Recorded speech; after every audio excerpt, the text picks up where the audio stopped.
Back at Sowders Speed here with Matt Sowder, and this is the hottest new production bagger on the market today by a long shot. This is the 2024 CVO ST, straight from Harley Davidson, with the inverted forks, the Brembo disc brakes, the killer wheels, and the 121 cubic inch high output motor. And it comes stock with a carbon fiber exhaust, and I have one of these in black that sounded like a effing vacuum cleaner. Terrible. And it ran like shit, and all you could hear were the valve noises. I was so disappointed the first time I rode it.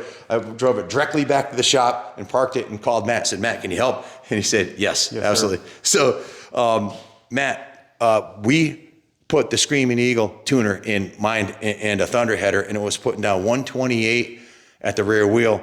Now there's a new tuner out that everybody's going to want. This has got substantially more torque and horsepower. What did you do to this one, and what are the results? Yeah, so 2024, Harley made a bunch of changes to their ECM and their computers and stuff. So this one, Thundermax just came out with their new Helix tuner, and so we were able to get one, put it in here, add this D&D exhaust on it, and we were able to fully tune this, get rid of a lot of the parameters and stuff that might have been in it from the factory, and we really opened this thing up, and it's a phenomenal bike to ride. It's so much fun. Like you said, the braking is amazing. The suspension is pretty good. The motor had a lot of potential, and we really just opened it all up, and it's a lot of fun to ride. Fantastic. Now you're doing the Öhlins insert, not Öhlins. You're doing the we're doing Big Bear on the front. Big Bear, which is, he was considered by me and a lot of people, and even Öhlins, he's the skunk works for Öhlins. He was, if Öhlins wanted a factory race team level bagger racing league kit, they would go to him. And now he's making his own kits. And on the rear, we're doing for shocks in the rear? He wanted to do the Öhlins on the back, so we have Öhlins HD 044s that are going to go on the back with their remote reservoirs with the gold canisters back here. And then, yeah, we're going to put Kevin's Big Bear Performance cartridges up front with the gold caps on top. So it's just going to be that'll be the beautiful looking bike. The second, have you done a set of his? Not on this new setup, not on the 23. It's the 23 and a half and up stuff is what is considered here. Yeah, you did the Öhlins on my 17 Road Glide. I can't wait to ride it. We put the 24 CVO bagger shocks on this. I had a set in stock, and he just put the Öhlins in the front. I can't wait to try it. But back to this bike. We're not talking about a big investment here for a massive improvement in rideability. I mean, light years better with the pipe and the tuner. You already got the killer intake on there, so you don't have to spend a fortune to get some killer results. Can we show them the dyno report from this? Right off the dyno. Check this out, guys.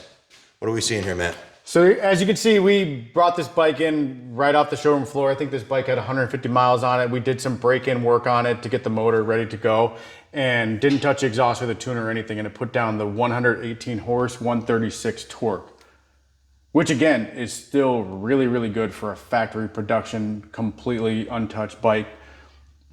But then we changed the exhaust, we changed the tuner on it, and we were able to open it up to that 132 and 148 torque. Can you point out the stock torque curve versus your new torque curve? Yeah, so if you look at the red line here, this is your stock torque here. So you can see we had a little bit of dip here in the front. What causes that dip? Was it running lean there? Or this one, I didn't have a sniffer or anything hooked up to it to see what was going on here. Yep. So I don't know if it was wheel slip, tire slip, clutch slip, but it did have a little bit of a dip here. And then it kind of hooked up a little bit until right here at this point where the ECM kind of limited the power output for the motor, and it dropped back down. 14 more horsepower, 12 foot-pound more torque. And as far as the reliability goes, the rideability goes, night and day from the stock configuration. So like I said, I'm an old school Dyno FXR guy. This is my first bagger, and I rode it and I was like, geez, I made a mistake. You know, I was so disappointed. And then with the simple addition of the pipe and the tuner, it's everything I wanted it to be. And we're not done. We got the Öhlins on the back. We're gonna do the Big Bear kit in the front, some other stuff. But out of the box, man, it really is impressive. It really, really is impressive. We also changed the bars on here too. This is Kraus riser setup with an OD bar here, the 1 1/8 to a 1 inch. Very cool. So if somebody has their new 24 CVO and they want this done, just give you a call. You can find Matt online here. Just go to onto Facebook or Instagram, Sowders Speed Shop, and you can Instagram message them like I do, or call them. What's your phone number? 860-582-8633. There you have it, hear guys. this one before you go? Hell yeah, we do.